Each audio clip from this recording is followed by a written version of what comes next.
মহামহিম আমাদের বিচারপতি পরপর সাতজন চেনা মুখ বাঙালি, মানে বিজেপির আগের যে সমস্যাটা হচ্ছিল, যে বলে অনেকেই বলছিল বিজেপি অবাঙালিদের দল, উত্তরপ্রদেশের দল, বিহারের দল।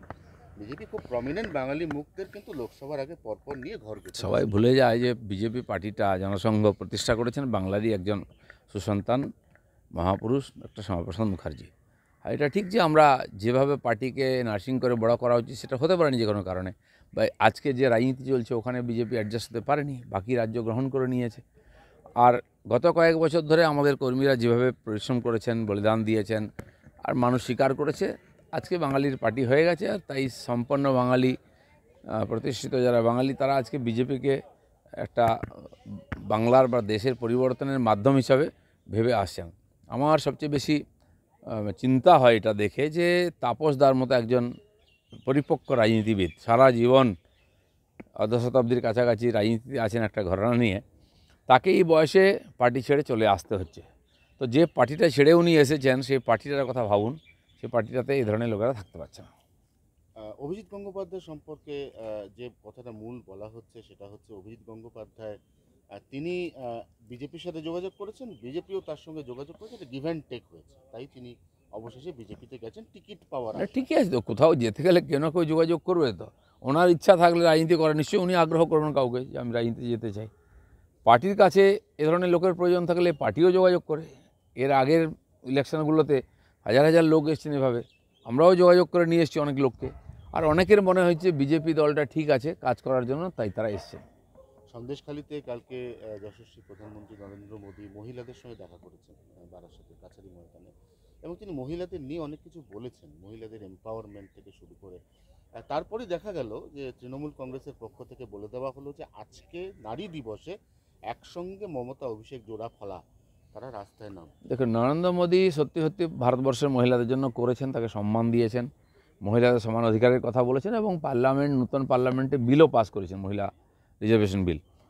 তো তার অধিকার আছে বলার, এবং তাকে মহিলারা বিশ্বাসও করেন। কিন্তু প্রশ্ন হচ্ছে, যে সন্দেশখালীকে নিয়ে এত বড় ঘটনা হলো, সারা ভারতবর্ষে 19,000-এর বেশি জায়গায় কালকে এই প্রোগ্রাম হয়েছে এসএসজি গ্রুপের মহিলাদের নিয়ে, তার মধ্যে এখানে ফিজিক্যালি উপস্থিত ছিলেন প্রধানমন্ত্রী। আর সেখানে সন্দেশখালী হয়েছে বলে সেই জেলাতে উনি মেসেজ দিতে এসেছেন যে আমরা আছি, এটা করতে দেবো না। যখন সেই মহিলারা আসছিলেন সন্দেশখালী থেকে, সেই নদী পার থেকে আরম্ভ করে মালঞ্চ থেকে জায়গায় জায়গায় পুলিশ তাদের গাড়ি আটকেছে, এমনকি কলকাতায় ঢুকে বিশ্ববাংলার গেটেও পুলিশ গাড়ি আটকাবার চেষ্টা করেছে বারবার, যাতে ওনারা পৌঁছতে না পারেন। তো আজকে সন্দেশখালী যে ধরনের একটা ব্ল্যাক স্পট হয়ে গেছে আমাদের রাজনীতিতে, পশ্চিমবাংলা তথা ভারতে, টিএমসি সেটাকে চাপা দিতে পারবে না, সে জন্য গায়ের জোর করছে, কিন্তু শেষ পর্যন্ত পারেনি। মহিলারা এসেছে, তাদের দুঃখের কথা বলেছেন, প্রধানমন্ত্রী তাদের আশ্বাসও দিয়েছেন, এবং সেটা সারা ভারতবর্ষে তুলে ধরেছেন। পিসি ভাই কাজে নামছেন নারী দিবস। দেখুন, আর বেশি কিছু করতে পারবেন না, কিছু একটা হলে রাস্তায় মিছিল বার করেন। পশ্চিমবাংলার মানুষকে ওনারা কী দিয়েছেন? প্রধানমন্ত্রী সারা দেশে ঘুরে ঘুরে হাজার হাজার প্রজেক্ট উদ্বোধন করছেন, লক্ষ লক্ষ কোটি টাকা খরচা করেছেন মানুষের জীবনের পরিবর্তনের জন্য। ওনারা কী দিচ্ছেন? 250 টাকা, 300 টাকা, 500 টাকা ঘুষ দিচ্ছেন, প্রতিশ্রুতি দিচ্ছেন, মানুষকে ভিক্ষা দিচ্ছেন। কটা প্রকল্প উদ্বোধন করলেন? মমতা ব্যানার্জির কমপক্ষে করা উচিত ছিল। উনি ভোট এলে প্রতিশ্রুতি দেন আর কিছু ভিক্ষা দেন, এই করে কোনো রাজনীতি হতে পারে? সেই জন্য পশ্চিমবাংলার রাজনীতি আর ভারতের রাজনীতির পার্থক্যটা দেখে নিন। দলকে 2 থেকে 18 তোলা দিলীপ ঘোষ, তার নাম এখনো পর্যন্ত লোকসভা ভোটের প্রার্থী হিসেবে ঘোষণা হয়নি। দিলীপ ঘোষ আত্মবিশ্বাসী, তিনি তার নিজের কেন্দ্র সহ একাধিক কেন্দ্রে জনসংযোগ করছেন, যোগাযোগ করছেন।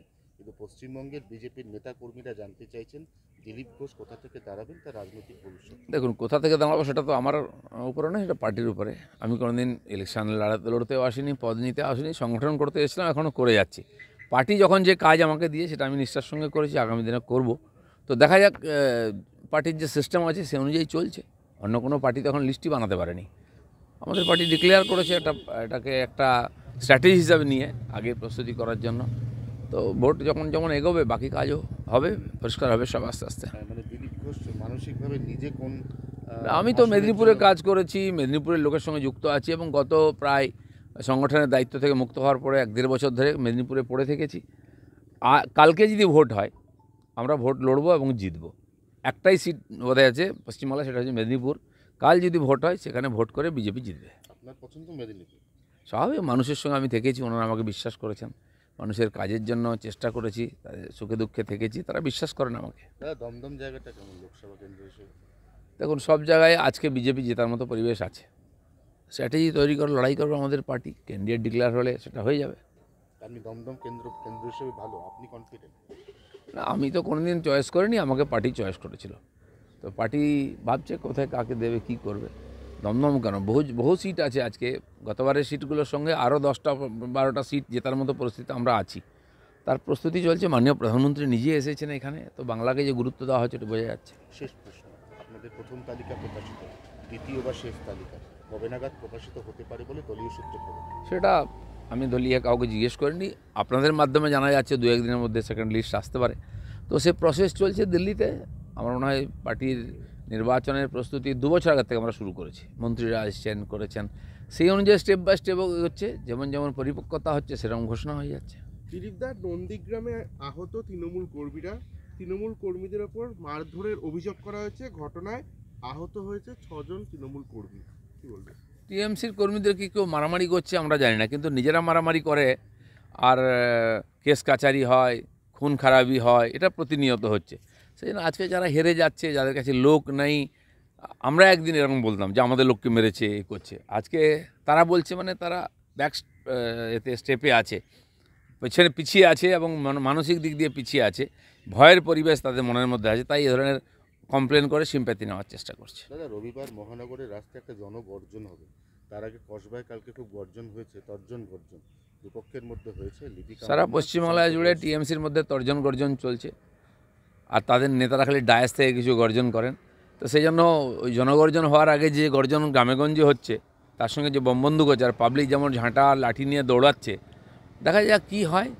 গতবারেও গর্জন করেছিলেন, কিন্তু 12টা সিট কমেছিল, এটা যেন ভুলে না যান। পুরুষ ও মহিলা কাউন্সিলরদের মধ্যে প্রকাশ্য রাস্তায় অ্যাক্রোপলিস মলের সামনে চুলোচুলি হচ্ছে। দাদা, শাহজাহানের মতো নেতা যদি এই পার্টিতে নেতৃত্ব করে, তো বাকিদের ভেবে নিন তারা কারা এই পার্টিতে চালাচ্ছে।